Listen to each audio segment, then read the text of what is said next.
പാകിസ്ഥാൻ പരാജയപ്പെട്ടതിന് ശേഷം ആ പരാജയത്തിന്റെ കയ്പുനീരിൽ നിന്ന് ആ പരാജയത്തെ മറച്ചുവെച്ചുകൊണ്ട് ആ പരാജയത്തെ പാകിസ്ഥാൻ നേരിട്ടത് നമ്മുടെ ഇന്ത്യയിലേക്ക് ഭീകരത വിത്തുപാകിക്കൊണ്ടാണ്.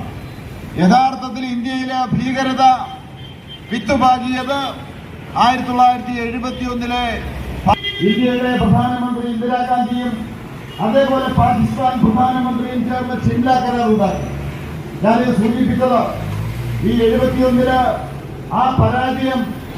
ആ പരാജയത്തിന്റെ ബാക്കി പത്രം എന്താണെന്ന് പരിശോധിച്ചാൽ പാകിസ്ഥാൻ നമ്മുടെ രാജ്യത്ത് ഭീകരത പാകിസ്ഥാന്റെ നയങ്ങൾ പാകിസ്ഥാൻ 1971 മുതൽ മാറ്റിയതാണ് നമ്മുടെ രാജ്യത്ത് ഭീകരതയ്ക്ക് അടിസ്ഥാനമുള്ളത്. 1980 പാകിസ്ഥാനാണ് ആ ഭീകരത